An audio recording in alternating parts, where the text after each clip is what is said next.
سب تعریف اللہ ہی کے لیے ہے جو سب چیزوں کا مالک ہے، یعنی وہ کہ جو کچھ آسمانوں میں ہے اور جو کچھ زمین میں ہے سب اسی کا ہے، اور آخرت میں بھی اسی کی تعریف ہے، اور وہ حکمت والا ہے، خبردار ہے۔ جو کچھ زمین میں داخل ہوتا ہے اور جو اس میں سے نکلتا ہے، اور جو آسمان سے اترتا ہے اور جو اس پر چڑھتا ہے، سب اس کو معلوم ہے، اور وہ مہربان ہے، بخشنے والا ہے۔ اور کافر کہتے ہیں کہ قیامت کی گھڑی ہم پر نہیں آئے گی۔ کہہ دو کیوں نہیں آئے گی؟ میرے پروردگار کی قسم وہ تم پر ضرور آ کر رہے گی۔ وہ پروردگار غیب کا جاننے والا ہے، ذرہ بھر چیز بھی اس سے پوشیدہ نہیں، نہ آسمانوں میں اور نہ زمین میں، اور کوئی چیز ذرے سے بھی چھوٹی یا بڑی نہیں مگر کتاب روشن میں لکھی ہوئی ہے، اس لیے کہ جو لوگ ایمان لائے اور عمل نیک کرتے رہے ان کو بدلہ دے۔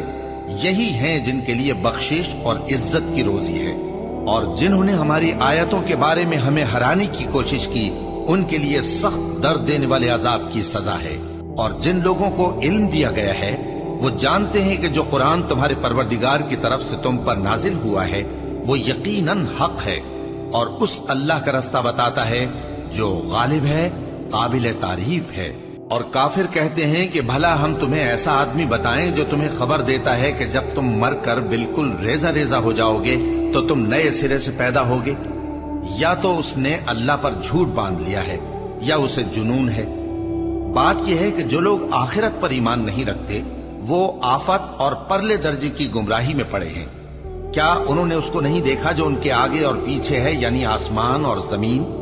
اگر ہم چاہیں تو ان کو زمین میں دھسا دیں یا ان پر آسمان کے ٹکڑے گرا دیں، اس میں ہر بندے کے لیے جو رجوع کرنے والا ہے ایک نشانی ہے۔ اور ہم نے داؤد کو اپنی طرف سے برتری بخشی تھی اور کہا تھا اے پہاڑوں ان کے ساتھ تسبیح کرو، اور پرندوں کو ان کا مسخر کر دیا، اور ان کے لیے ہم نے لوہے کو نرم کر دیا کہ کشادہ زرہیں بناؤ اور کڑیوں کو اندازے سے جوڑو، اور نیک عمل کرو، جو عمل تم کرتے ہو میں ان کو دیکھنے والا ہوں۔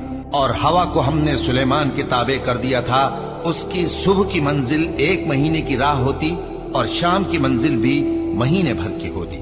اور ان کے لیے ہم نے تانبے کا چشمہ بہا دیا تھا، اور جنوں میں سے ایسے تھے جو ان کے پروردگار کے حکم سے ان کے آگے کام کرتے تھے، اور جو کوئی ان میں سے ہمارے حکم کے خلاف کرے گا اس کو ہم جہنم کی آگ کا مزہ چکھائیں گے۔ وہ جو چاہتے یہ ان کے لیے بناتے، یعنی قلعے اور تصویریں اور بڑے بڑے لگن جیسے تالاب اور دیگیں جو ایک ہی جگہ رکھی رہیں۔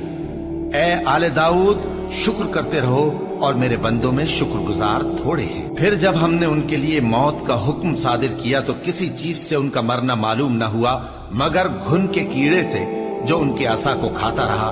پھر جب وہ گر پڑے تب جنوں کو معلوم ہوا اور کہنے لگے کہ اگر وہ غیب جانتے ہوتے تو ذلت کی تکلیف میں نہ رہتے۔